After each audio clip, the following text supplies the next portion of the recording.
Hello and welcome everyone to the show. What an incredible, I feel so lucky as a host because I get to talk to some of the best musicians in the world.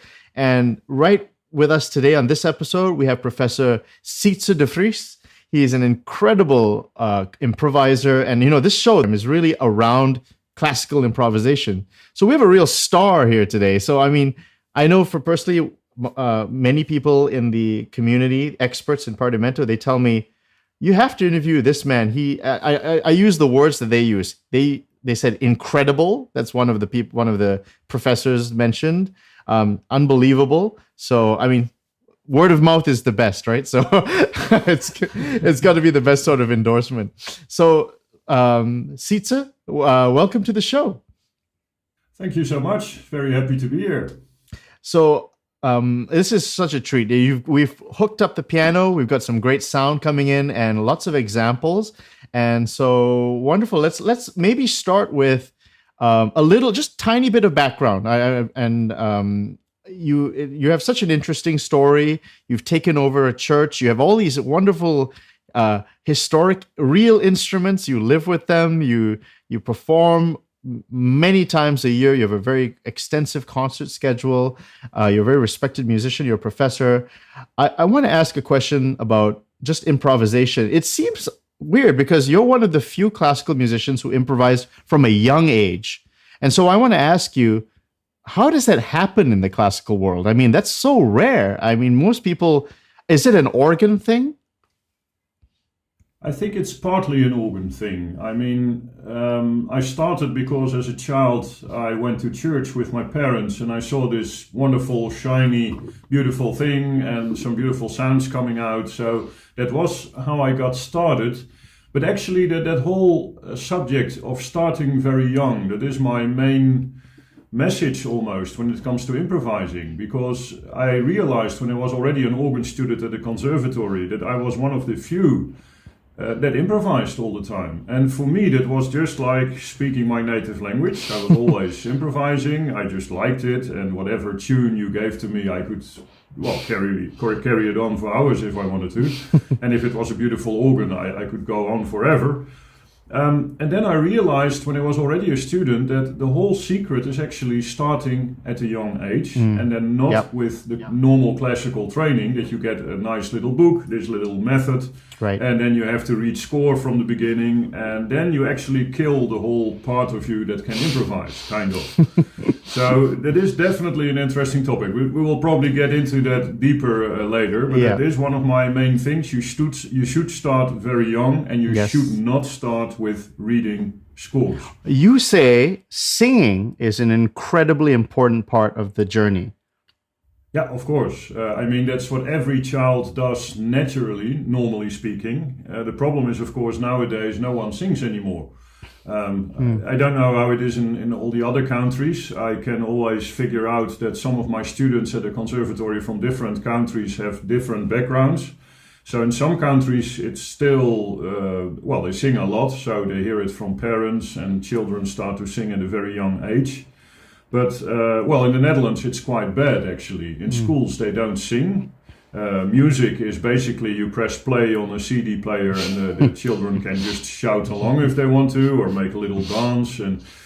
But that is of course the first thing, discovering your voice, that you can sing and that you can carry a melody and that you can take over other sounds. That's of course where your inner hearing all starts. So that's one of the main things how you should start making music. And did you sing from a young age or did you go to church? Is that what happened? Yeah, we went to church. Like I said, it is where I discovered the organ as well. But we did a lot of singing in school. We did still a lot of singing. I'm very glad that I got a very kind of strict upbringing in church and also in a religious school, because I had to learn a psalm every week, one of the Genevan psalms.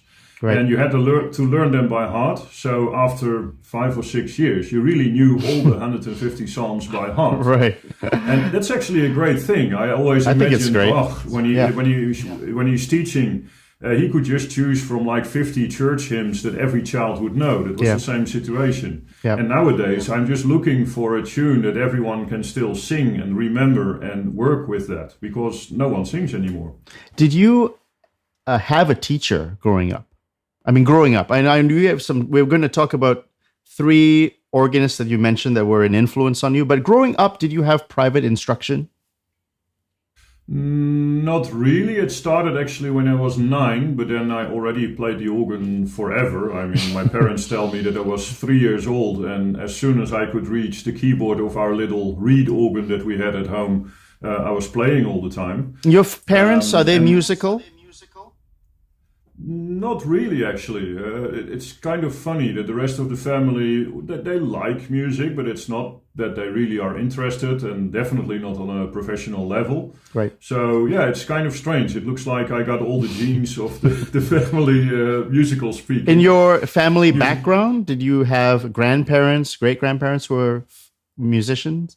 Yeah, a little bit further in the family. Some people do make some music, but not really that it was at a high level or professional, not at all, actually. So I'm kind of the odd one out in the family, which is not too bad, actually. It made me only more determined to go in that direction because, well, I had the typical father, and he can still laugh about it, but he always told me, don't go into music, don't be an organist, you won't make any money out of that, so don't do it. And, well, I only got more determined to do it, and now I'm very happy, of course, that I went on with it, and he's happy too. I have 2 kids. Maybe I have to listen to that example. Maybe I should tell my kids not to do music. That would be a good. That would be a good because I secretly want them to do music. Yeah, same here. My 2 kids, they love music, but we never put any pressure on it. But yeah, maybe when I really want them to do something, I should say, don't go there. And, Isn't there a funny story? Bach himself, like his brother, like destroyed a notebook he had and just kind of was just terrible to him about music. It didn't stop him from being one of the greatest in history. Exactly. No. Okay, so let's move on now. So playing forever, was it only classical music? Were you listening to contemporary music, jazz, anything? Was it strictly church music? Yeah, that is part of the upbringing in church. The typical, let's say, the normal family, church-going family would have some church music at home, like choirs singing some hymns and some organ music, a few orchestral things, but not something special. It was just, your typical Sunday would be you go to church in the morning, then you drink coffee, and then you have some choirs singing liturgical music, things like that. Yeah. So that is my background, and only much later I discovered what wonderful other music there is in the world. So now it all started with traditional church music. Who was when you were growing up, who were your idols as a boy? Like, did you that's a really good organist, or and was it a local person, or did you have a peer who was advanced and you said, that person's really good?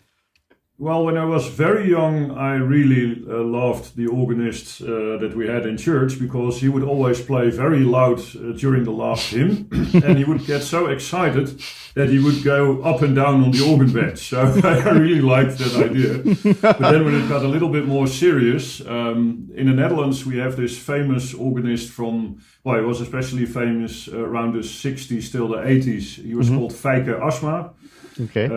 He was actually, nowadays people talk about him, especially the professionals. They say, that's horrible, don't listen to it. But he was this kind of popular organist that could play anything, from the famous Widor toccata to Bach, and also some popular classical songs. And he would play anything, and he was really famous. So my father had some records of him, and I would listen to it all day, and I would just copy whatever I heard. And of course, later I discovered that there are better ways of playing, but he was one of my idols when I was very young, definitely. Did you train your ear conscientiously, or you just, for the love of music, you were playing so much that, it wasn't ear training, it was just a lot of music in your life? Exactly. It was just playful, the whole thing. And I think that is important because, it is, I always compare music making to a language, because it's the exact same thing. how do you learn your native language? Is by listening to it when you are very small. You start copying things, you start understanding more and more things. And it's all in a very playful manner. Only when you go to school later, you learn how to read and to write and to have more rules. And that's, of course, the right order of things. It should be the same in music, I think. And first, you have a very playful time. Yeah, you're just copying things, doing things, trying things, trial and error all the time. No rules, just having fun. And then later, when you have serious lessons, then you can start with reading from scores, even to write music yourself, to really go into more analytical ways of understanding music. But it all starts with just playing around and trying to absorb it as a language. How old were you when you started to read notation? Probably around 6 or 7, something like that. It really got serious when I had my first organ lessons at 8.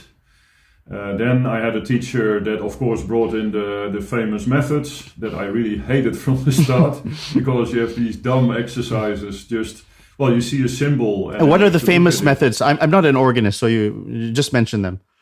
Well, the most famous in the Netherlands is called Volkdien. It's still used a lot. It's just a series of very dull books that start with, the middle C, 2 hands at the same place in the middle of the keyboard, and then you start making these wonderful exercises. They always sound like this, like... Oh, yeah. And to a child, it doesn't mean anything. And, it is one of my discoveries that what's wrong here is actually that you just have a symbol in front of you, and you do whatever the symbol tells you to do, and you move your fingers and you press some buttons, and suddenly there's music. But there's no meaning. You've no idea what the music is, where it comes from, where it can go to. You have no idea. Right. And that's so funny, actually, because for a child, that is the main thing of music making. It needs to have meaning. You need to have some fun with it and understand what you're doing. So for me, that was really terrible to have to start all over. It felt like that. So I could already play with 2 hands and pedals and everything, and I could just kind of play some famous pieces of Bach by ear, of course, full of mistakes. And it was always in the direction, but never the real thing. And then the teacher just came in with the methods and told me, no, now you have to do exactly what's in the books. And for me, that was horrible. Did he improvise, your teacher? Not at all. So that was why we weren't a very good match at the start. But then he did a very good discovery because he realized that improvising was really my life. So he told me, okay, you can improvise all you want. I don't know what you're doing. I have no clue what to do with it. But as long as you can play your pieces from scores correctly, without mistakes, you're allowed to improvise. It's a compromise. Was a very smart move. So I worked very hard to make sure that I could play all the pieces. So in hindsight, when I look back, and from the time that I was 8 till I was 11, he brought me from really learning from the very start, from the methods to the little preludes of Bach and some Franck and other pieces, which were quite difficult actually. So he did that in like 3 years. So I'm actually still very grateful that he was so strict, because I improvised all the time, but he made sure that I could play my pieces as well. When you improvise, this is a question I always have for people who naturally do it. There comes a point where, like, for instance, I was looking at your videos, you were explaining basic harmonization of simple melodies. Okay, 1, the fundamental chords, the subdominant, the dominant. That's understood. But I'm sure you hear strange things in church sometimes, the weird modulations, outrageous things sometimes. Now, in your brain as a child, do you just learn that sound and then kind of what was the theoretical foundation? Now looking back as a professor, like, how were you thinking as a child? How were you putting things together? For me, it was really exactly the same thing as a language. So I want to communicate something, I want to make something clear, and I just say it because I know the words.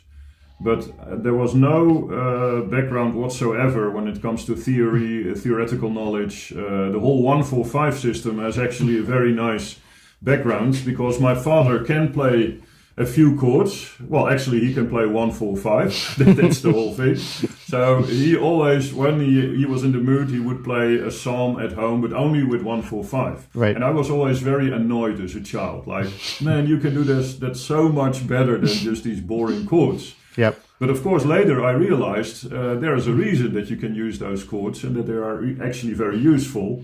And that's how I came up with the whole system, the whole 1, 4, 5, which is of course the basic thing in music making, and realized, okay, this is something you can learn anyone very easily. I mean, every child can do 1, 4, 5 in 1 or 2 weeks. Right. So that's how I came up with the idea. But for me, it was just really like a language. Give me an idea and I can just talk with it, so to speak. I can just make music. Who were your favorite composers growing up? Just for pleasure, like, wow, that's so interesting. It was actually a weird mix of everything, whatever we had at home. So, like this famous Feike Asma I already told you about, he was improvising a lot, but he played a lot of different repertoire. We also had a record of someone playing Bach that I really liked. So the D major prelude. What record was that? Do you remember who the artist was? Yeah, he was called Dirk Janszoon Zwart. And Zwart is actually also one of the families in the Netherlands that was very famous. It still is actually some of the later, the grandchildren of the famous Jan Zwart. So yeah, that's also kind of a famous thing in the Netherlands for the church-going people. Yeah. The name Zwart and the name Asma, those are the two names that you can hear all the time. So it was very diverse, and I liked basically everything. It only came later that I made some decisions. That was probably from age 13, 14 that I really started to realize, okay, this is really something else. When I started to play Bach, Mendelssohn, other pieces, that you could really tell that this is so much better than just well, some nice chords with a nice tune that everyone knows. This is really good stuff. So then I started to analyze things and study things. It's basically, again, the same as in a language. Once you can read, you start reading books, and you can actually take in information from others that are probably smarter than you and have more experience. Yeah. And that's how you develop. First, you have your own little language, and then you can add all the ideas and wonderful thoughts of other people by reading. Right. Okay, so your first teacher, was he all the way till conservatory, or did you have another teacher? No, I had him only for 3 years, because then we moved. Actually, as a child, I lived in the southwest of the Netherlands, in the famous city of Gouda, famous for the cheese and a wonderful church and a beautiful organ as well. But my parents actually both come from the province of Groningen, all the way in the north, and they always wanted to go back. So I was almost 12 years old when we moved to Groningen, and I've stayed there since then. And I also feel like a real Groninger. So I got a different teacher in the music school here, but only for a few years. And he prepared me for the conservatory, which I already started at age 15, because we had a special program here that you could combine high school, so to speak, with the conservatory. So from age 15 on, I could already follow some lessons with Wim van Beek and Johan Beefting, the teachers at the conservatory there. And then from age 17 on, I was an official student at the conservatory. What system of solfege do you have to use in the Netherlands? Do you have to do that in conservatory? And do you use a system personally? Well, the interesting thing is that before the conservatory, we don't have anything in the Netherlands. So my wife comes from South Africa, and she's a musician too. Okay. She tells me all the time that they have these kind of English-style programs that you have to do exams every year, and that you also have to do theoretical exams. Right. But something like that doesn't really exist in the Netherlands. So I basically started really studying some theory and solfege at the conservatory, and there it's the normal package. Like you have to sing from a score, you have to have rhythmical sense, just the normal things, but nothing special actually. It only came later when I wanted to do something with the improv skills that I started to think about. Okay, how can you actually for me, it was kind of the way back. I could improvise anything what I wanted, but how do you teach something like that? Then you have to deconstruct your whole brain almost. Like, okay, how can I actually teach something like this? And then you have to start from the very beginning, of course. Were you like one of the only people in the conservatory improvising, or were there other organ students who were improvising as well? Well, most organists in the Netherlands are capable of doing some basic stuff, just a simple harmonization, things like that. But real improvisation is still very rare, although we have kind of a name in the Netherlands that we do it a lot. But there's a lot of bad improvisation, actually. Just, a famous hymn tune, and you harmonize it, often full of parallels, and you name it. And then you end with full organ, foaming at the mouth, very loud, and people like that kind of thing. Yeah. But really good improvising is still very rare, and especially improvising in old styles. I'm really one of the few people that does it in the Netherlands. And it was actually laughed at for a long time, like, why copy the old masters? We already have all the wonderful music, so that's a pastiche, or, words like that. That's a very strange, and now, of course, looking back, it's a very strange attitude. Now, at least thanks to efforts of people like yourself, it's more of a change of attitude now. I think a lot of younger people are more interested in this in improvisation, but it's a strange attitude, because I've always believed that you're, in a sense, half-educated if you can't improvise, because something is missing. I feel like there's like a big hole in the skill set. Well, that is actually the thing, that it is changing now, because people realize that more and more. And of course, from, let's say, the point of view that they had in the 60s or the 70s, I can totally understand that they didn't understand improvising in old styles, because you have to imagine it was still all about making new music. So when you produce something new, it should be, that's an interesting... less music, of course. But also, and that's still the case for a lot of people, when you talk about improvisation, it's kind of the little extra. So you play literature all the time, and now you have also improvisation. And because it's a little extra, it should be completely different from your literature playing. Otherwise, it's not a little extra. and that's still the case in the brain of many people, I think, that they have that idea. It should be special, and it's very much about you, about the artist, having a very romantic conception, right, of a musician. Definitely, yeah, and that's still the case for a lot of people. I think that they just don't have a real grasp of what improvisation is, and then it's just the strange thing that some artists can master. And even one of my teachers, Jan Jongepier, who was one of the great improvisers, he really always told me, well, you can't really teach it, although he was a great teacher. He was one of my best teachers, I think. But still, he was always very careful about it. And he also always said, well, when you improvise in old styles, maybe you can use it to demonstrate an old organ or something. But you can't do it really serious in a concert, because in a concert, people expect something completely new. And then we had sometimes a discussion like, okay, when I play something in an old style, it's still new music when I'm making. It really doesn't matter if I do it in a style of Messiaen or in a style of Buxtehude. I mean, it doesn't matter, actually. I don't know. There was an ongoing discussion. I think I read it was in a Vladimir Horowitz biography, or it was some concert artist that a critic, he went to a town and he played. He on the flyer he put Bach, and then he put original composition, but he mixed it up. So the critic thought he was listening to Bach, but he was actually listening to the original composition. And then later on in the review, he said, his composition is terrible, but the Bach was great. But so in a weird way, it's strange when people talk like this, because first of all, they might not even know what they're listening to, and they're already making extremely critical judgments of something, So in the mind, it's like they can be caught out quite easily. if like you play something. I mean, some of these patterns, and I'm going to ask you something now, which is, you're a great improviser.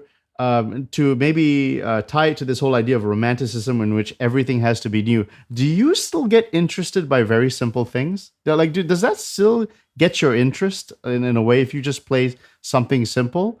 Does it always have to be? Does it always have to be something over the top, like innovative all the time? No, not at all. And of course, there is a specific element to it that belongs to the whole organ world, and it is that you always have to go with a certain instrument. And for me, it's as interesting to play a really old, let's say, organ from the 16th century in a very tiny little church in a village somewhere. That only has like 3 possibilities in sound, but it's really, when it has this haunting, old, beautiful sound, you can do anything on it, but still you have only 1 keyboard, you have like 3.5 octaves, you have a mean tone temperament, but I find it at least as intriguing as having a huge organ in a big city church, with all the possibilities. But that's of course something typical for the organ, that you have to work with the instrument, which has a very strong character. You can't avoid it. So the whole idea, which is also kind of romantic, like the organ is just means to an end, it has to do whatever I desire. That's long gone already, that whole idea, especially in literature playing, because, well, a good organ does have a very strong character and forces you to do certain things. And why not play in a style that it was designed for?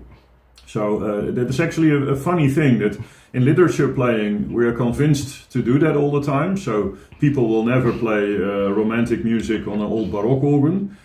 But when they improvise, it suddenly has to sound very modern very often. And for me, that's the same thing. I mean, you play an old Baroque organ, let's improvise in a Baroque style because it sounds so good on this instrument. Right. And it's still new music. Right. We talked about an old instrument. What is the... let's do a tour of music throughout the centuries then. So what would the sound of something old, is old 15th century, 16th century to you? Would that maybe medieval? Well, can you maybe just do something on the 15th or 16th century Renaissance sound and kind of describe what you're doing maybe in a way?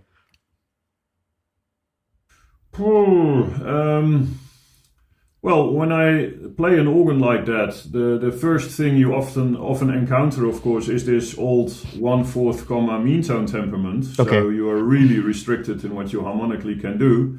And of course, in that period, they had church modes. So for me, that's always intriguing to see if I can make something wonderful with church modes. And often you can use an old Gregorian chant tune or an old psalm tune. And it's so much fun to discover what the organ can do, and also to find the boundaries, what you can do or can't do in that temperament.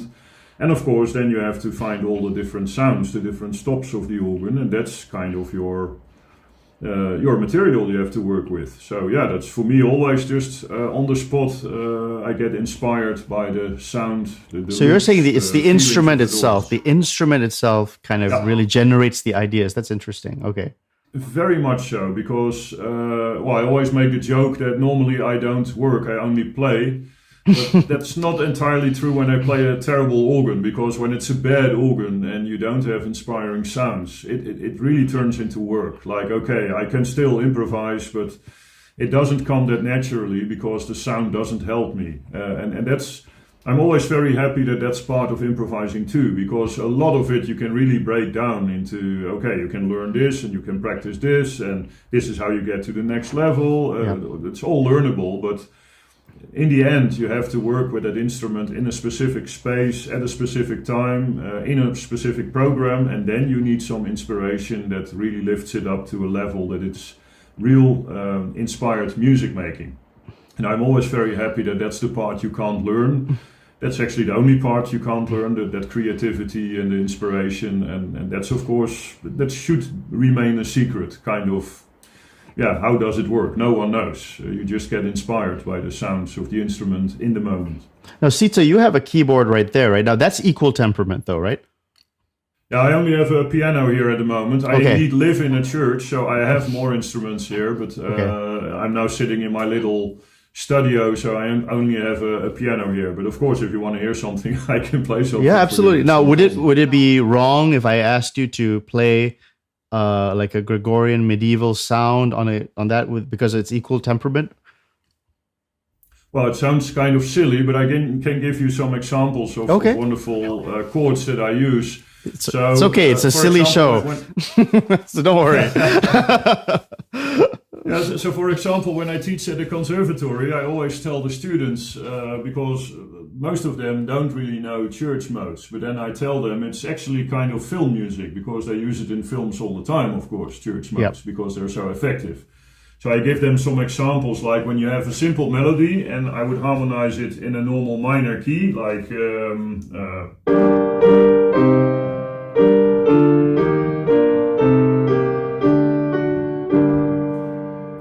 it's kind of boring, but if you use chords like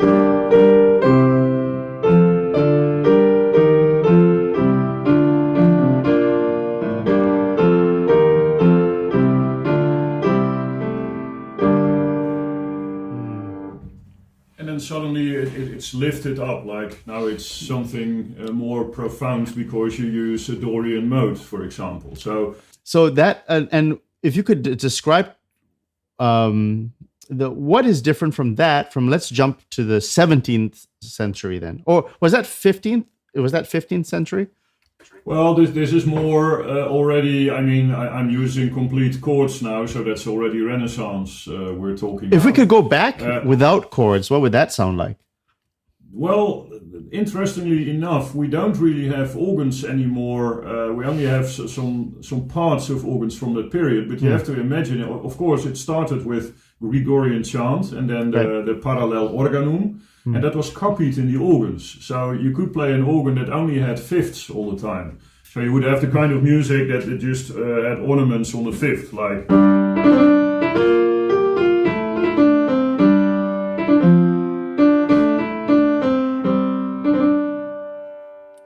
Sounds great. And then in perfect fifths and on a very big sound of an organ in a big church. And it really must have been something. And for me, that's also part of the fun, that you can really relive history in a way, because it's so much better to try things at a keyboard, how it developed, and develop some understanding of it. And then you really understand the history, how something, well, of course, the fifth just came from people listening to Gregorian chant, and they heard another note all the time. Especially when you were reciting on one note, you can hear that fifth all the time. So that's how the fifth came in, and then later people realized, wait a second, there is another note. It's softer, but it's there too, and that's the third. And then the Renaissance is born. I mean, it's so easy actually when you think about it. And it's also fun to work with students and to really explain it to them, and then they have to try things like that. And suddenly it's not theory anymore from a book that you just have to learn some numbers and some facts. But suddenly you realize this makes complete sense. And then from the Renaissance with the church modes and all the chords in root position, you go to inversions, you go to a dominant 7 chord, that some new notes appear, and then you gradually go to the Baroque period. And slow down. Whoa, we're jumping again. Yeah, of course. Go very Okay, fast so now. Frescobaldi is a very serious, famous organist. I mean, what kind of sound is he representing around when he came around? Well, an important thing to consider is that the different countries had a very different organ culture as well. So in Italy, for example, the organs always remained very small and quite simple in a way. A nice vocal sound. It could be very spiky as well, but always one keyboard and only a few possibilities. And of course you had the harpsichords and the clavichords and everything. But it's a complete different animal than, for example, what was developed during Renaissance and Baroque in North Germany and in the north of the Netherlands, like the organs I have standing around here. So every country was completely different. So the Italian composers had a very specific sound in mind. And then I always compare most Italian composers have this wonderful idea. It always sounds very much like improvisation pieces, because it starts very free. You have some chords and a lot of passaggio, and then suddenly you're in a different key. You have a slower movement, and it suddenly changes again. And someone described it once, and I find it very accurate. Like it's like an old Italian city. You wander through the little alleys all the time, and then suddenly you have a market square with a nice church, and you look around and you enjoy the view, and then you go on with the little alleys again, and then you have a different place where you look around. And that's kind of how a lot of Italian music actually sounds, especially in the Renaissance and the early Baroque. So I really love that style, but it's a complete different animal than what was developed here in the Netherlands, for example. They said that learning counterpoint came out of singing. Singing teachers were the ones who actually taught the counterpoint, which I found very interesting. How did you learn counterpoint, Sietze? What was your method? Now you're a very natural musician. Did it refine your natural talent, or just tell me about counterpoint, the topic? Yeah, and I think because there is a tendency when you study the old masters that you find some rules and that you derive from that the conclusion that they would teach the rules all the time. I think that's only part of it. Another part of it is always that people would improvise from early childhood on and just take in things and just do things without really knowing what it was.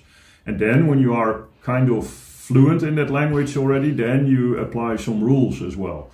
Because that is one of the problems I encounter when I teach students. They already know about parallel fifths and parallel octaves and all other things that are not allowed. And I always tell them, well, I really don't care what is allowed or not. It's first making music, just having fun and have some understanding. And then you can bring in all the rules. And again, like a language, a small child would make mistakes in the past tense, for example, not knowing how it is exactly pronounced. And you just make sure the child will hear it a lot, the correct version, and then it will solve itself after a while. So that's how it was with me with counterpoint. I would just copy whatever I liked, and for some reason, probably because we have all the historic organs here, I really liked the music of Bach and before. So yeah, that's where you come in contact with counterpoint. So you just try things, and you also try to set up little fugues and things like that. But it was completely natural, the whole thing. And only later I discovered the rules, which was actually kind of a nice, almost an epiphany to me. Like, wow, this is how it works. I actually felt like it should be something like this. Describe that moment then. So what happened and what unlocked for you? There were two important things. First, that I started to play the pieces that I already knew by ear, and then I was capable of really studying them. And then we're talking already age 15, 16 or something, that I was really capable of learning the big pieces by Bach. And then you realize a lot of things, like, okay, this is how you wrote it down. Of course, yeah, this makes sense, and this is what happens in the middle voices. And the other thing is having my lessons at the Conservatory from age 15 on, that you had to analyze pieces. And a lot of things that felt natural, well, for example, like going to a dominant key. That's what you do all the time. Right. That's, of course, how it came into existence. People would just do certain things because it sounds good. And then later they decided, okay, let's turn that into a rule. We call it the dominant because we always go to the fifth. And that's, for me, it was the same natural way. Like, first I did it, and then I learned the rules, and that was really wonderful that you start understanding things more and more. So we need to be clear here about rules. So for the modern student, rules can mean many different things because there are actually quite a different number of schools of theory. So I mean, you're probably aware of this. You're a teacher. So some people do harmonic function theory, Roman numerals analysis, that sort of thing. Some people do Schenker. Some people do, I guess, Partimento now. Some people Thurabase. They do Generalbass, and then it's like Heineken or Kellner and that sort of thing. So when you say rules, what are you referring to?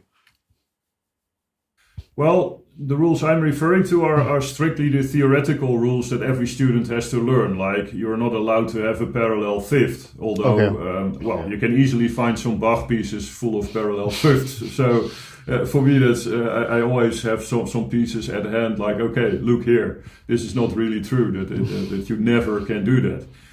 And sometimes they are kind of hidden, but Bach, well, he never really uses all the rules in that way.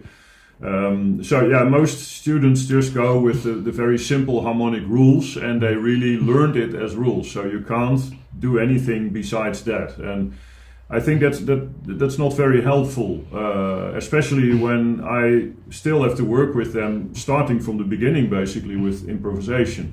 And that's, of course, why it is much better to start at a young age, just having fun first, and then later you can bring in the rules. And then it's again the same thing as with reading and writing. first a child speaks the language already, then you go to school and you learn how to write, and first you will do all the D's and T's and difficult things that you will do it wrong in the beginning, and you learn it better and better, and then you actually can enjoy the rules that you can do something really correctly. So that's my problem all the time. The students only learned the rules, and they have the technical abilities of playing wonderful music, but the inner hearing is not developed at all. Right. And then you're actually kind of dragged down by the rules all the time because, well, that's not allowed and you should do it like this and this is the way it's done. And, well, maybe not. First, just make some errors and do it completely wrong until you have some idea how you can make music a very natural way, and then you can bring in the rules again. So it's a constant fight, so to speak. I'm so curious, Sietze, if you had a conservatory student who doesn't know how to improvise, but they're very interested and they're eager, what do you work with them on? Well, that's the good part of the Groningen Conservatory. All the students have to learn it because they had until 10 years ago or something, they had the normal piano lessons that everyone had to follow. Mm-hmm. And of course, when you are a trumpet player, for example, and you have 2 painstaking years of practicing the piano, and then after 2 years you can finally play the famous...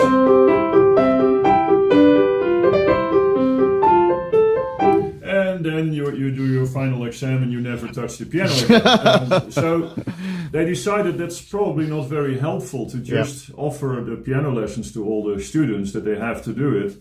But what is useful is having some idea how a keyboard works, and of course to have some harmonic knowledge. So that's how it's called piano practical class. That's how it came in. So that's what I teach to all the students. And it was really a surprise to me when I started this. It's now 7 years ago. That you can't. Okay, really so you really know 7 years. You really know what works and doesn't work then with new students. Well, that was when I started at the conservatory, and of course I had tons of students already, but they all came to me to learn specific things about improvisation especially, and now I had to teach everyone, and you expect when you teach at the conservatory that they all have a kind of, good knowledge and that they can do something. But the funny part is that some people came in, like a percussionist could come in from Bulgaria, for example.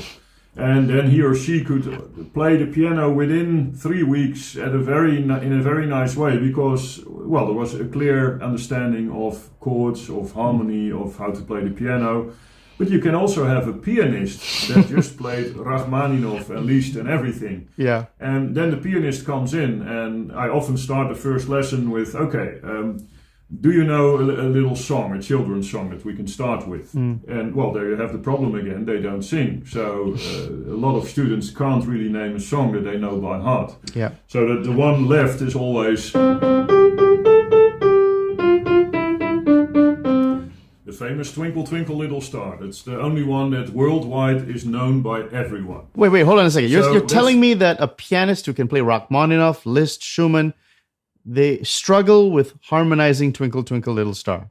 Well, not only harmonizing, some of them even struggle finding right away the right keys to play the melody. You're kidding me. That was really a shocking moment for me, and it not only happened once, wait a second. It happened several times. Yeah, but it means that people how can you play Liszt and not be able to play Twinkle, Twinkle, Little Star? I don't get it. Yeah, well, I had the same feeling, and it means that teaching nowadays for a lot of people is so much focused on technique and score reading that if they have a score in front of them, there is no filter in between. Sometimes I even think the brain is not active at all.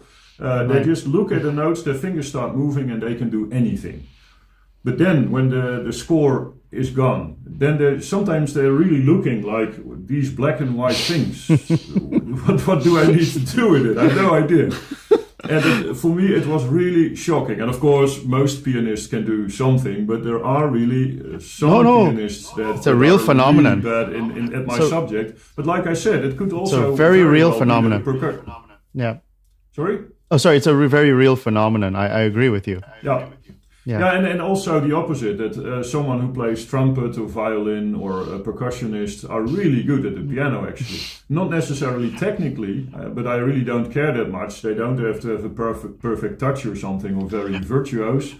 But if they understand music and they can just make little pieces by ear and by understanding, that's my it's my not goal. a stretch. I know, and I'll say drummers especially are the ones who surprise me the most, and not generally, because for some reason drummers, they have a good idea of form. They have a good idea of like when the song is changing chords. They know when to transition. They're very musical. The drummers tend to be. So I mean, that goes to show, drummers. We can't underestimate them. I totally agree. I have the same experience, and especially because, there's always a certain point that you start discussing with the students, like, okay, how come does this sound like a piece of literature? And when you just glue some chords together, it sounds like improvisation, but not a good improvisation. Right. And then they realize, okay, there's some counting going on. If you want to make a Baroque improvisation, of course, you need to have clear sentences like 4 bars and again 4 bars in a different key, or going to the dominant or to the subdominant. Right. And for most students, that's really difficult because they already need a lot of brain power to find the right chords. And now you have to count along as well. Right. And for drummers, of course, that's the easy part. They have this kind of internal clock that goes on all the time, so they can make sentences of 4 bars perfectly. And that's actually a big part of improvisation, I think, that you can count along and that you can also think ahead for a long period, that you already know, okay, I've had my 8 bars now, so I make sure that in another 8 bars I have my final cadence or something. So that's an important part of it. I always call it the chess game, that you can think ahead in a certain amount of bars, that you know when something important needs to happen, musically speaking. Okay, so let's start again. So let's say, okay, they can actually harmonize a simple children's song. What's the next step? Well, next step is making variations on it. So, for example, when you use 1, 4, 5, Twinkle, Twinkle, Little Star, you can do it in broken triads, like...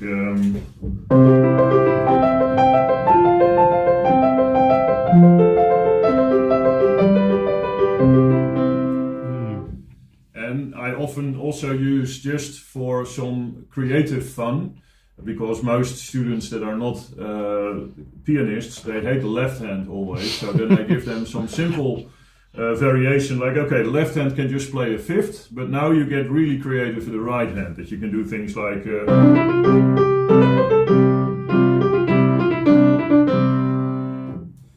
And of course you always have drummers then, the percussionists that will do...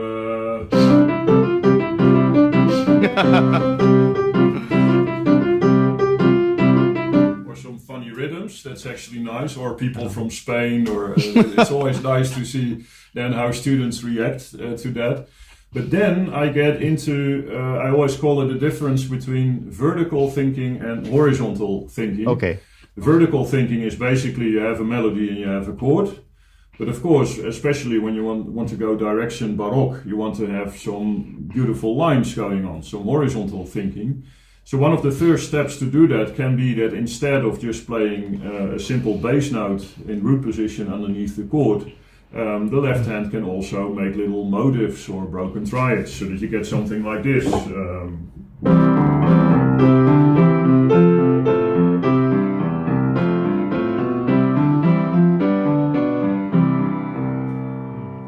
Right. Which is already a big step, because I noticed that for a lot of students, of course not when they are really creative and already have a background in playing a lot of keyboard instruments and improvising, but when it's new to them, that moment that they have to start not only thinking a chord, but also some horizontal thinking and thinking ahead what happens in the next bar, that's really difficult. So that really takes time to get a firm grasp of that. The passing notes, the appoggiaturas, these sorts of things, how do you teach? For instance, I know that if there's a gap, you can fill in a gap. You can fill it. You can do a lot of things. But like, so for instance, that horizontal, can we spend a little bit more time on that horizontal? Because I think that's a very important thing for students to grasp. So can you elaborate on just how you take those vertical sonorities and just the many ways you can actually make them horizontal? Yeah, Well, one of the other systems that I use, and you noticed I always try to do it really from the mind. So I kind of forbid the students to bring any paper into the classroom. They really have to do it with their brain, because that's Right. one of the things I see all the time, that people start teaching, also with partimento and things. You get a tendency like, okay, I have something on paper, so I know where to go. And then I fill in all the blanks, preferably also on the paper, and then you're playing basically A written realization, yeah. Yeah, and I can understand that, because it feels like I'm solving the puzzle and now I have a wonderful piece and I can play it. But I really try to do everything from the brain, from understanding. Well, one of the things I use then is suspensions, because then, for example, when I play Twinkle, Twinkle, Little Star in a minor key, I can use them to make exciting chords and have passing notes. So it could sound something like this.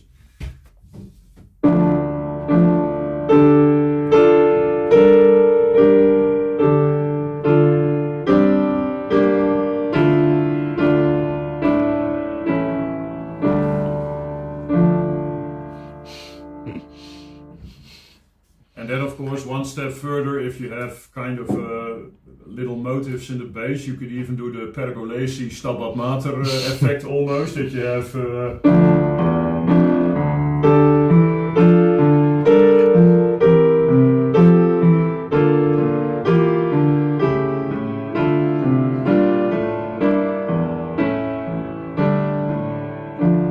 I love that sequence. That's my favorite sequence. Yeah, well, and actually, sequences is also one of the topics, of course, that I use a lot. I always call it the hamburger and fries of the music, because basically what your brain does is you have a problem that you solve, so basically 5-1, and then you repeat that same problem at a different pitch. So your brain is already prepared. Like, Can you I demonstrate know that? problem, and I know how to solve it. Can you demonstrate that, like 5-1 in a sequence? Yeah, so, well, if I use a very simple one, you just have, and then you repeat it a step down.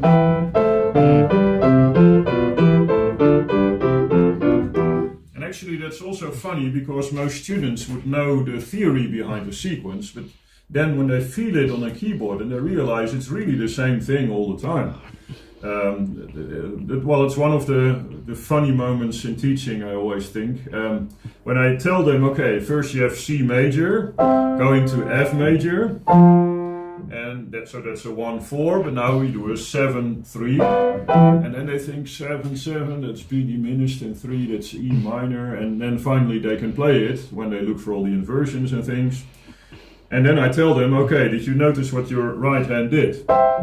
Your thumb stayed on the same key, the other two go up, and now you can do the exact same move, but now one step down, and you have the same result. And then they can play it in 10 seconds, of course. Yeah, and then I explain to them, okay, that is why it is so important to have that knowledge, because the playing is often very simple once you know how to do it, but you have to combine that with the knowledge. And the more you can bring the two at the same level, that you're playing and you're just having fun with music and your knowledge gets to the same level, the better it gets, of course. What's your opinion? You said 7-3, so that immediately in my mind it tells me that you're using the system of intervals of general bass, thorough bass. Do you use fundamental bass, like a Rameau's system of chords? Do you think that way? Is that useful for you? Well, I think that the whole system with the 1-4-5 is the most easy to grasp for a student, because you really think from functions, the 1 being the root, the 4 being the subdominant, and so on. So I think that is the most practical one. That's why I use it. Having said that, of course, there are many ways that lead to Rome in the end. That's why I never get really to figured bass and things like that, because I think it's very useful, but well, you can only do so much in a few years. So I always go for the method that is the most clear and what you can really do in your mind. And that's also why I work with melodies. I mean, what Bach did most of the time with thorough bass, you use a bass line, and partimento the same. You go from a bass line, you put chords on it. That is, in a way, a very good method, because you really learn to make wonderful chords quite fast, actually.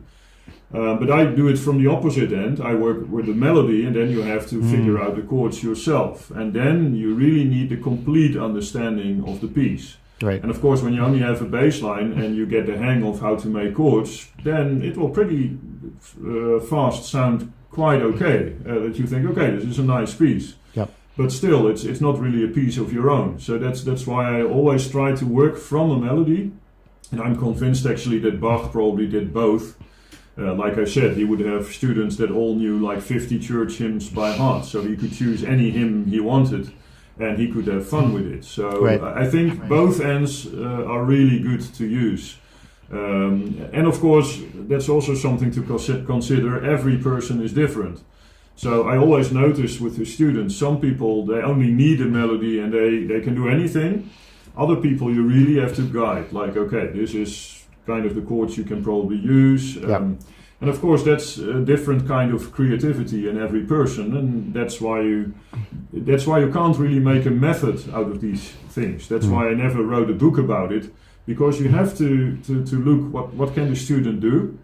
And again, that's basically the same as with a language. If you have a child, as parents, you automatically know exactly what to do. And a child has a certain vocabulary, you know at what level you speak with the child, that it understands. And you deliberately throw in some things that you think, okay, let's challenge him or her a little bit, that it understands this as well. You know exactly how to do that. That's actually natural teaching, what parents do automatically. Right. And that's what we need in music too. You can't just say, okay, if I follow the method, you're able to play 1, 4, 5 now you have to do this. No, maybe a different student needs something different. Right. And that's for me also the fun part. You have to improvise as a teacher all the time too. Yeah. You can't avoid it. That's the only way to really teach something in the right way, that you can give every student exactly the right material at the right moment. So we talked about sequences. Can I ask you a question about a term, Satzmodell? Does that have any meaning for you? Like, for instance, there's some things that are not quite sequences, but they're patterns. So like there are certain patterns in music. Like, for instance, some people say there's a thing called the fonte, which is you do a phrase in the minor, then you go a step down and do it again in the major. So that's like a. Do you use language like that, or is it just you know what it is? I'm going to play it for you. This is what it is. Let's hear the sound of it. Yeah, I often use just famous examples from pieces to demonstrate something. So if you talk certain patterns, the famous Pachelbel canon, of course. The Romanesque, yeah. Yeah, or indeed a chaconne, just a simple set of chords like...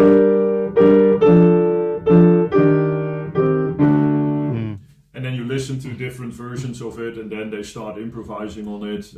But I always prefer to just go to famous composers, listen to a famous piece, and then understand what happens.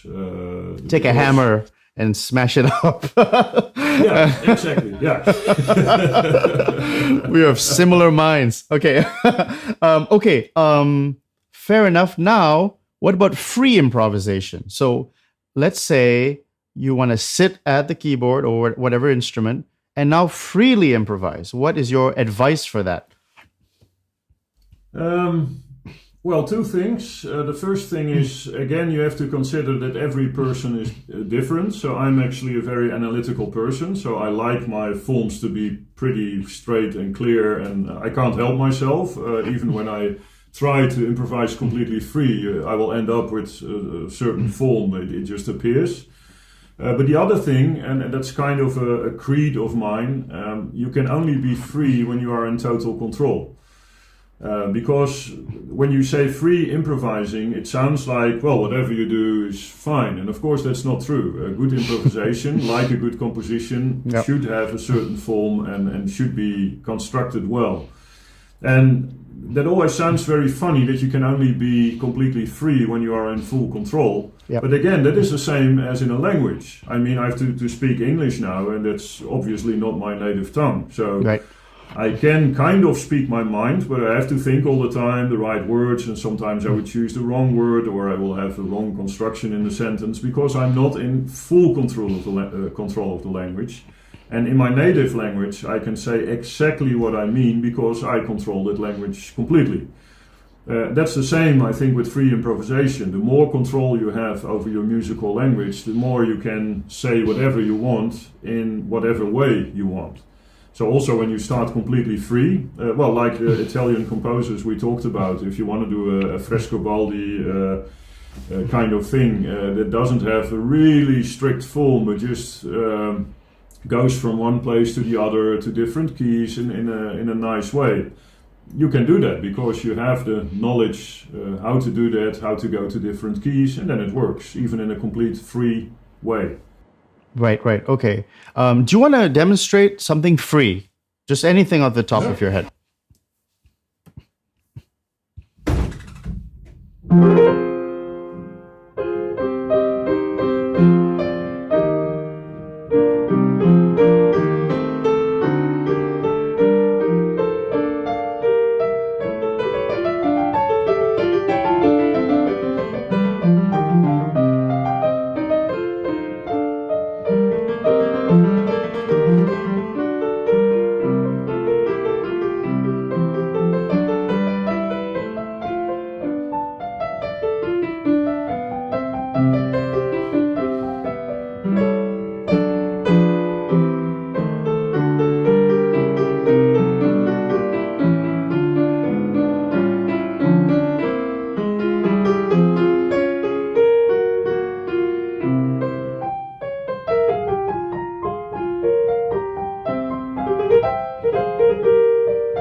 Bravo. Good grief, Sietze. You are a real musician. It was not really in any style at all. And I'm sure you must have this question all the time, which is somebody comes up to you after you freely improvises, oh, which piece is that? That must happen many times. It's actually the best compliment, of course, that people think it's a piece. I even got away once. I forgot a book, actually. I can't remember which composer, but I was going to play a choral prelude of a Baroque composer. But I just forgot the book, so I thought, okay, I can do two things. I can tell the people before the concert that I'm not playing the piece, or I kind of know how the piece is, so I will just improvise something in the same style. And not even the people that probably should know better, but no one came to me like, should know better is a great... the right piece. They all believed it was a composition, so I'm always very happy when that happens. No, that's wonderful, and it's so beautiful, and I so admire what you just did, because you just turned, played, and that was just off the top of your head, right? You were not really, it just came out, right? You weren't pre-planning that at all. No, that's really in the moment. So I decided, okay, let's start in F minor, and then when I go to the end, I realize I should probably end in F as well. That makes sense. And in between, let's have some different keys, because we were talking about the Italian style that you just go in different ways to different keys. So that was basically what was still in my mind, and then I just let my fingers go, and I can do whatever I want. Yeah. Let's go a little bit into. I know you're so good at Bach in the previous centuries, but you said you do all styles. So what about the 18th and organ, especially in the 19th century? You've got people like Widor and all sorts of very far out things are happening on the organ. So can we talk a little bit? Maybe we could go to the 18th century and then we'll go to the 19th century. Yeah.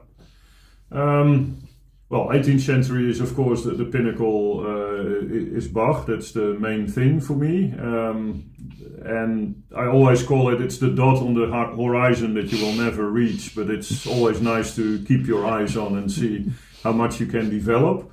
And actually, since we're talking about that topic of going into more horizontal things, if you want to get to counterpoint in the style of Bach, you really need a lot of horizontal thinking, obviously. Mm-hmm. And one of the tricks I use is, for example, having a melody in the middle voice and then one voice above and one voice below that is completely free. Which is nice because 3-part harmony is already difficult, because you really have to decide which voice is going to do something. 4-part harmony is easier that way because, you just play your triad and you're fine. 3-part harmony, you already have to make some decisions, good voicing. Mm-hmm.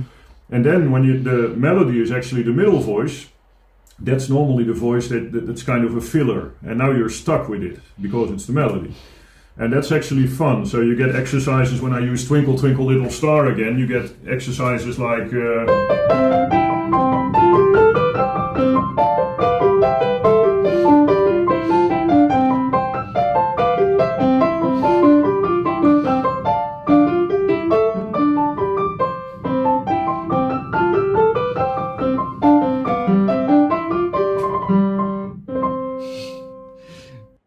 I don't know what happened, but that was incredible.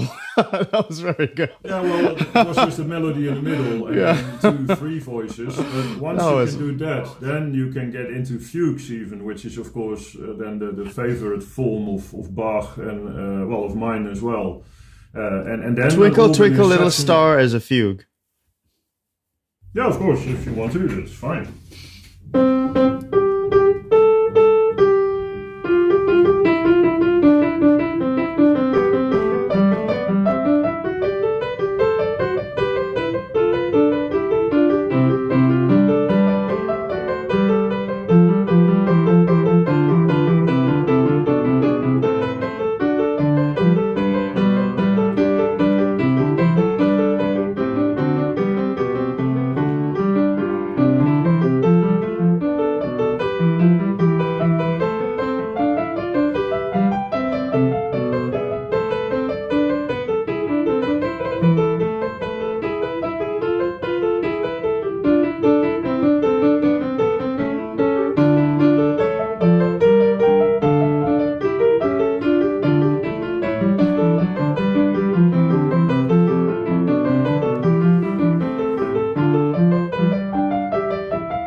Oh my goodness. Something like that. Can I stump you, Sietze? Can I throw something at you? Of course, yeah, always. The Tristan.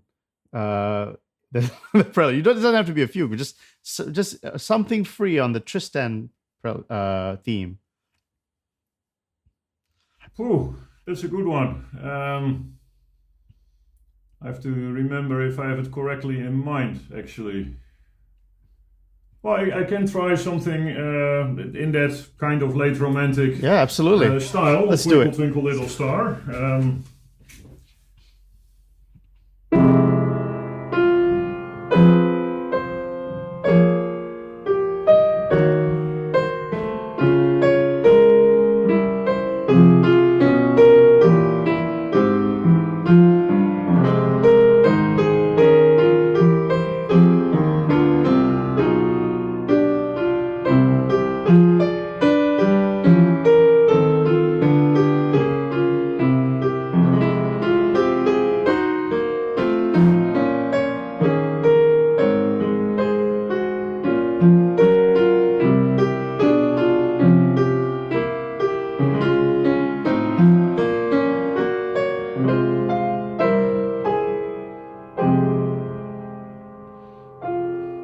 Beautiful. That's wonderful. I have to ask. The Tristan chord was not exactly in it, but I couldn't remember so by heart what it exactly was. That's totally fine. But let me ask you: do you like? There's a certain. I guess there's some stylistic considerations, but you have more freedom with your tones. I guess in the 19th century, you can add more things. But yet in the 18th century, there are more rules. You have to. There's certain things you cannot do. What do you prefer? Of course, one of the things is again the organ I'm playing then at the moment. So on a romantic organ, you don't play Bach. It just doesn't sound that well. But my favorite is definitely the whole Baroque period. And exactly because, well, that's why Bach is for me the pinnacle of all composers. Because it's such a perfect balance between almost mathematics on music and the real inspired music making. It's just beautiful music, and it sounds like by coincidence there is also a theme upside down or backwards, and well, everything you can think of is in it, but it still sounds so good. And that combination of all the calculating, all the thought that Bach put in combination with just wonderful music, that's for me the pinnacle of music making. But of course, you're right. In the Romantic period, you had much more freedom. So, if Bach wanted to go from, let's say, G major to E flat major, he would go to 6 different stations first, and some sequences in between, and then he would go there. And then, when Schubert would go there, he would just do.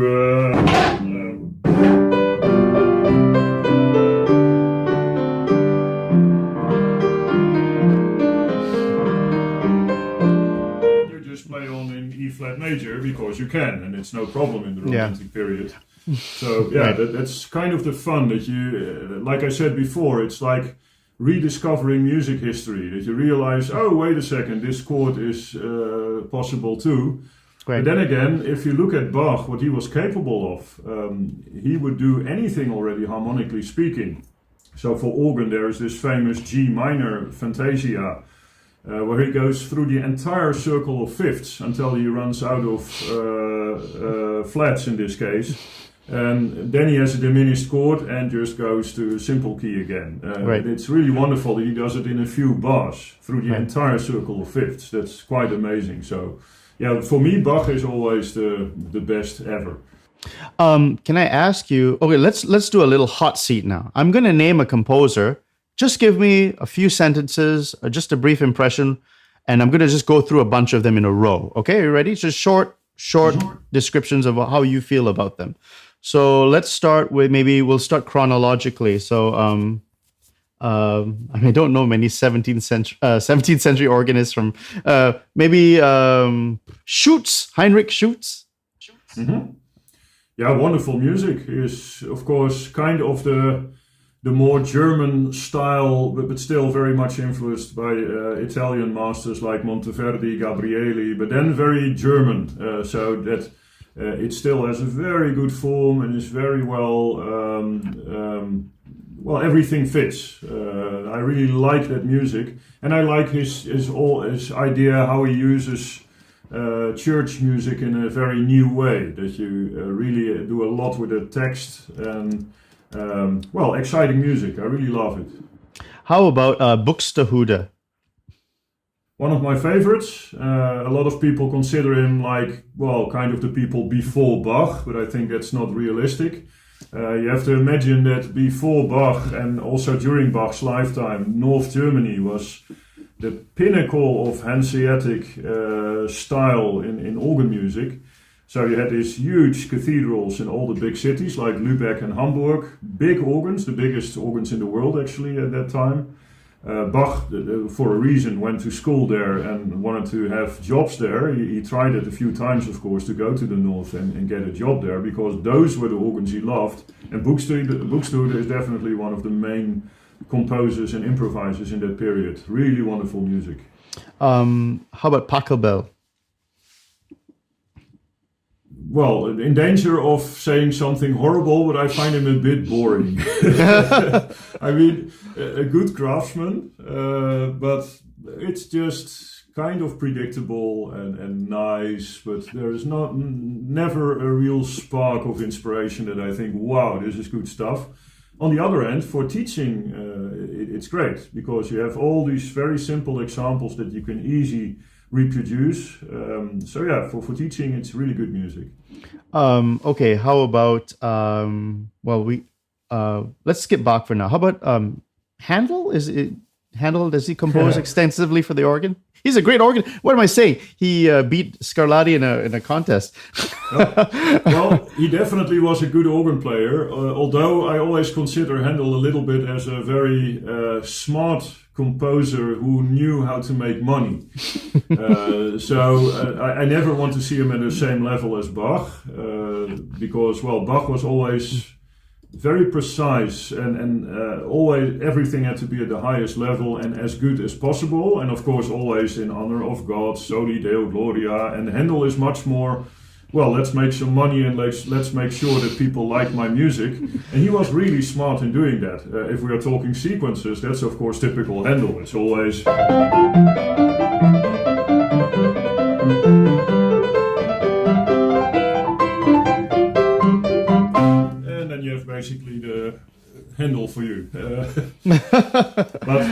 But still, he made a lot of beautiful music, but I don't consider him at the same level as Bach, not at all. How about I guess do you have much familiarity with the Italian? I mean, like Martini, Leo, Durante, that sort of a group, and it's not much, I must honestly say. And again, it has to do with the very specific type of instruments they wrote their music for, and a complete different kind of animal we have here in the Netherlands and in Germany. So I like the music. In general, you could say that the Italians are always, like most southern countries, it's always nice and spicy what they do, and that's what I always like about it. It's never that much predictable and very spicy. How about let's go a little bit ahead now. How about Mendelssohn? I love that music.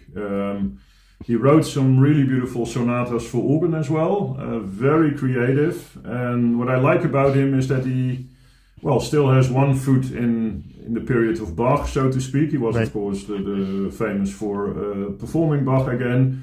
But also his own ideas, very creative, harmonically really beautiful melodies. So yeah, what's not to love about Mendelssohn? It's really good music. César Franck?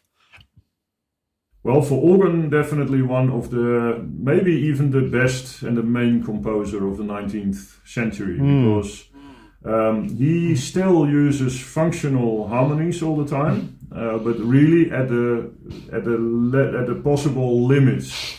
So you can already tell that Debussy and Ravel are on the way, but still every chord he writes leads in a sense to the next chord. And the way he could make, it was always called le maître angélique. So he could make this heavenly music, very beautiful, very profound, and yeah, definitely one of the best composers of the 19th century when it comes to organ music. Widor? Very important composer as well, although he is kind of the first composer that started the whole systemizing of the teaching. Because what he didn't like in César Franck was that until César Franck, all the organists had to improvise half the lessons. So it was half improvisation, half literature. Right. But improvisation was really important. And Widor was actually one of the first people that said, okay, we want to play more Bach, better technique, so we need systems. So he came up with the first methods, so to speak, also from his teacher Lemmens. And that's actually where it all started, that we got more and more methods until the point that every teacher just grabbed a book and started teaching from it. But having said that, I mean, the symphonies of Widor are really beautiful. It's great organ music, definitely. Is Sanson, did he write a lot of organ music? Not a lot, but he did write some really beautiful organ music, very creative, wonderful melodies, wonderful harmony, and of course his famous symphony for organ and orchestra is, for a reason very famous. It's very good music. But it is actually interesting, that topic, that the French basically started the methods in organ playing, and then you see a development, that the technical level gets higher and higher. The music gets more and more, the written music gets more and more complex, and then you see that it divides, that you can't improvise at the same level anymore as the compositions. That's impossible because it's too complex. Right. And that's for me always very interesting how that happens. So then you get into the world of Messiaen and others, and you can't expect an organist to really know the modes of Messiaen that well, that you can improvise in it that easy. It's very complex music. But also the composers themselves, they couldn't improvise at that level. So there is really a division there. And of course it has to do also with the upcoming of the piano virtuose music. Right. I mean, you can't really improvise a Ravel on the spot with that technical challenges that it gives. So you can only make believe kind of that you do it in that style. So if you have a good technique, you can just learn some technical skills by heart. You have a good muscle memory, and then you can make some dazzling chords and very impressive stuff. But it's not really anymore like it was before, that you could improvise basically on the same level as composition. And composition was only making it perfect. Like you can really master a language. If you write a book, you want to do it really well, and you consider every word, it has to be exactly in the right place. But it's basically at the same level. Right. Did I miss anyone leading up to that? Did I miss any big names that you use as references from the literature? I think those are the important names. Of course, there are lots of interesting composers. One of them that is only known by most people for his Requiem is Maurice Duruflé, which is of course 20th century, but very much in the late Romantic French style. And he was also a great organ composer. He didn't write much, but what he wrote is at a really high level. It's incredible. And also for me an interesting example, because Duruflé was criticized, also his Requiem. I think he finished it in 43 or something, or I think during the Second World War or just after it. And every other composer was criticizing him like, oh, this is so old-fashioned what you're doing here. It's just Gregorian chant and late Romantic. But then again, it's still world famous for a reason, because it's a beautiful and very well-written piece of music. And that's in the end what counts. It's about quality. It's not about a specific style or something like that. It's all about quality. Yeah. But then again, it is also an interesting development that has to do with the new interest in improvisation as well. Until recent, it was of course the belief that history just gets better and better. We get smarter, we get faster. We know that's not true. And in music the same, there is just constant development. Yeah, we know that's not true. I don't believe that at all. Every period had its own music, and but it is kind of interesting that we are it's worse in many ways. We don't know where to go anymore, because well, we've tried everything now, and there is not a clear direction anymore. So I think one of the directions could be that we have all this knowledge now, and we get more and more knowledge about what happened in earlier days. So let that be the new thing of the 21st century, that we are proud of that knowledge, that we dive really deep into it, and that we derive new things from that. Like what we do now, that you have partimento, improvisation. Those are all things that were basically forgotten, and they, we return to it because we realize it's important. So I really like to be the style of the 21st century, so to speak, that we have more and more knowledge and really study it and, make new music with that.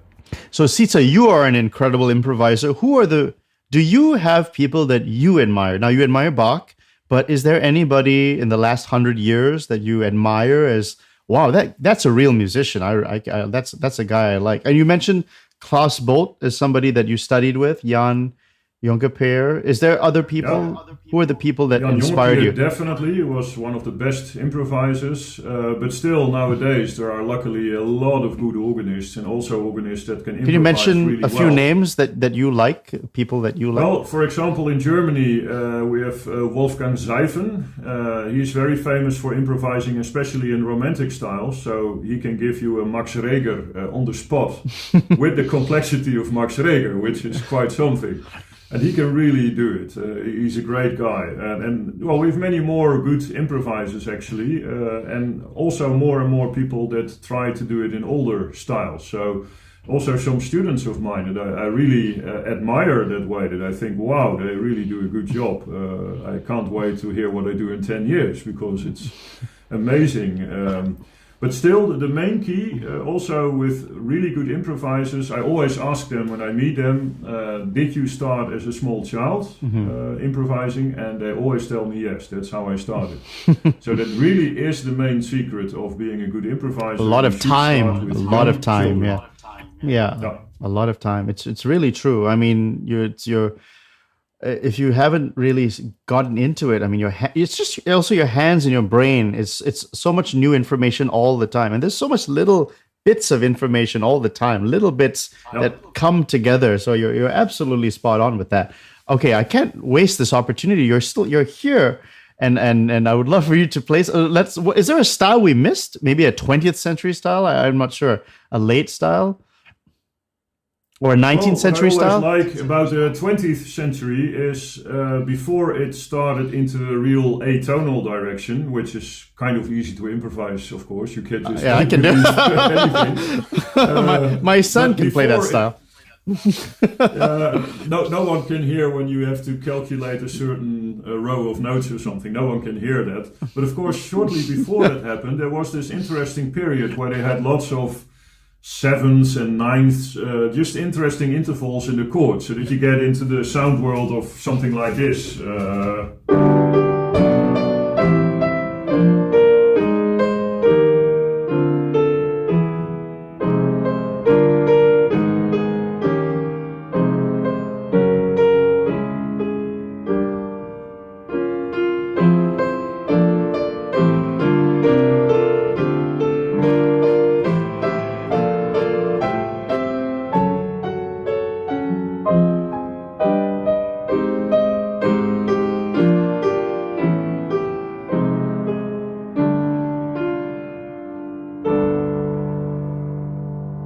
Wow, it's beautiful. How would you describe that? Yeah, difficult to put a label on it, but it's kind of a mix. I always love it how different countries developed. The Germans went very fast for as long as you can shape it in a specific way, very clear. So in the kind of neo-Baroque period in the 50s and 60s, you have really interesting music by Diesle, Michelsen, Pepping, Reda, well, composers that are obvious for organists, but not very well known outside of that. At the same time, in France, you have this much more emotional music, derived from Debussy, Ravel. It's all about emotion, feeling, beautiful chords. And I always like to play around with that, a combination of, trying to be kind of mystical almost with different keys that you combine, but at the same time having a strict form. So I always love to combine things that normally don't combine or just weren't present in history. The same, by the way, if I play something in the style of Bach, I always try to do something that he, for example, did in a cantata, but never wrote for organ. And then you have suddenly something new, like, okay, I can play that on the organ too, but Bach never did, but he did it in his cantata. So now we have suddenly something new, and that's always fun to look for, to combine things. To end off, I think I want to ask a question on music education. So, and just really your perspective on how it's changed, learning classical music in a conservatory, now becoming a professor, and seeing changing perceptions. I think it's well known that it was quite hostile to classical improvisation in the 20th century. I remember a scandal, Friedrich Gulder, I think, just when he improvised, it was almost a scandal. Of course, he was quite a wild person to begin with, but I think things have changed a little bit. And so maybe you can have a tale of two contrasts. Can you mention maybe earlier where you felt that, oh, this is I feel all alone, or I feel like this is so rare, and now maybe an anecdote that can represent a more modern time, which is different? Like I said before, I often encounter that too, that is laughed at when you improvise in older styles, like you don't do that, that's a pastiche, and you can never reach the quality of the old masters, and we have the old masters, so why bother? And I still encounter that quite often, actually. That's still the mainstream feeling. On the other end, I don't... So crazy. Yeah, on the other hand, you have to also keep in consideration that we have a technical level today that is, of course, second to none. And that's because of all the training, motoric skills, the methods we use. There is an upside that we have a technical level that's just incredible. But at the same time, I think more and more people realize that that's not the only thing in life. Because even in the old music movement, you see this tendency that if you listen to performances of Bach cantatas, for example, every year they get faster. That you think, why? Well, because we can. There's no reason anymore, but to be different from the last performance, well, let's go faster, or let's do something crazy. And you can just feel in the air that people are getting tired of having to do the same repertoire all the time and not having new ideas anymore, because everything has been done 1,000 times. We reach the technical levels of what is possible probably, and what's next? Well, next could be, let's rethink music. Let's understand music by knowing what goes on. And the way to do that is, of course, to improvise, that you play music from understanding instead of just from a score with muscle memory. You cannot improvise if you don't understand the music. I mean, how can you improvise if you don't know what's going on? It's impossible. It's an impossibility. And so when people say that improvisation as a criticism, that it's a pastiche, I mean, if you look at the repertoire, there's many passages where it's just boilerplate. You know, it's just straight, a composer, even Mozart, they're doing straightforward things. Is every note they're writing the greatest thing that's ever happened that you cannot imitate? I mean, they would tell you, look, I'm trying to sell sheet music here, you know? So probably. Well, I always give actually the example of Mozart to demonstrate what the difference is between a genius and an average composer, because I always give the example of the Ave Verum of Mozart. Oh, it's so good. Of course, when Mozart was a kind of boring composer and he reached, after the second line, the dominant, like...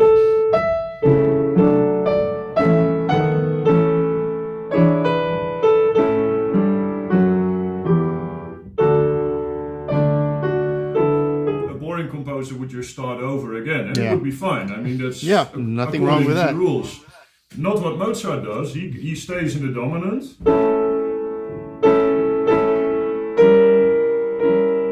It into a diminished chord, then into a dominant 7.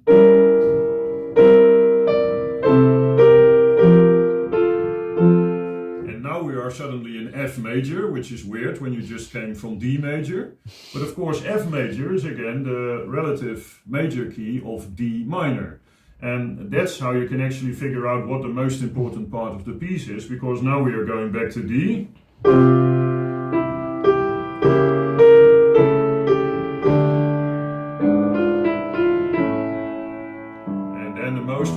Moment back to D major. Yeah, and this is of course why improvisation is so important. Once you go from understanding music, then you play literature completely different as well, because you know what the composer is actually trying to tell. Yeah. And of course, good musicians, even when they don't improvise, they have this kind of gut feeling and they study the music, so they do have a clear picture what they want to do. Yeah. But also a lot of musicians, especially the mediocre ones that only play from scores, they will just listen to different recordings and then decide, okay, he's playing it that fast, I like that a little bit better, let's go into that direction. And it's not deeper than that. And that's of course a dead end in music. You really need something more. There needs to be an intrinsic motivation how you perform certain music, and then actually your audience will be interested. Otherwise it's just, again, a pianist that can play Rachmaninoff faster than the last one. And yeah, how funny is that after a while? I'm just stunned that you told me that well, I knew it, but when you told me that they could play like Rachmaninoff, but they can't play a simple realization for Twinkle, Twinkle, Little Star. It happens more often than you think. And that, it's really shocking. I mean, that's a disgrace. It shouldn't happen. I mean, if it's proper education, it shouldn't happen. But that's not unusual, because I remember I interviewed Jo Bejerman, and he's Dutch too, and he's told me that there was a famous world-class cellist who came down, and they were doing a master class, and he said that, oh no, we don't know anything, we don't talk about harmony is not, we don't think about harmony at all or anything. There's a famous cellist who shall not be named, but he said, no, we don't think about all of that stuff, which is mind-boggling. It's so mind-boggling. Try to play a Bach suite for cello without knowing the chords. No, and that really happens. It really happens, and people have huge careers with that. So it's kind of the same thing. It's of course not only in music, but if you look at modern universities, if you have a good memory and you can just learn something from a book and you can memorize it and repeat it the next day without many mistakes, you can have your PhD in no time, because it's all about just spitting out the knowledge. But the real understanding of things and going into depth of understanding, that's not necessarily part of the studies anymore. And right. I think that is also something that people realize more and more in universities as well, that there is more to understanding than just learning stuff from a book. So that's the same thing. You can get very far by having a very good memory. Well, the legends were true. You were incredible. It was unbelievable. And so I have to really thank you, Sietze, for taking the time to speak with me today. And it was really a thrill to speak with you. To end off, would you like to mention a concert or any upcoming things you have? I want to plug your incredible YouTube channel. Please go and subscribe to his YouTube channel. There's something like 25, 26 plus lessons on improvisation, which are really worth seeing. And he also has a Patreon. Please, if you are interested, please subscribe to his Patreon, become a donor, and he will make more incredible videos. Would you like to mention anything else, Sietze, that I have forgotten to mention? I think most information can be found on my website or elsewhere on the internet. So I'm actually very happy that that's so easy nowadays. I mean, imagine building up a name by only playing concerts and then mouth-to-mouth advertising. That's much harder. So we live in quite easy days, so to speak, when it comes to making advertising for something good. Incredible. So I applaud your work. I think you are a breath of fresh air. I mean, it was such a relief to meet a musician once in a while. And it's hard. It's people might be surprised that I say that, but there are not a lot of musicians in the musicians community. I hate to say it. I hate to say that. You know, there's that video of Horowitz in The Last Romantic, his documentary, and in between takes of he was playing repertoire, he was playing a little improvisation, and the studio person said, "What is that?" He said, "I'm improvising. I'm still a musician."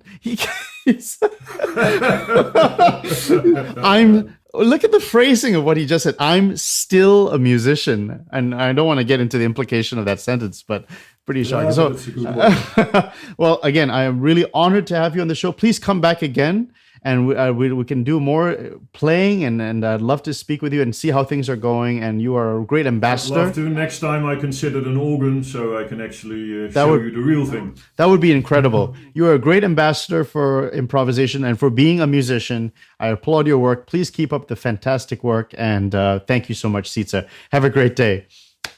Thank you. Goodbye.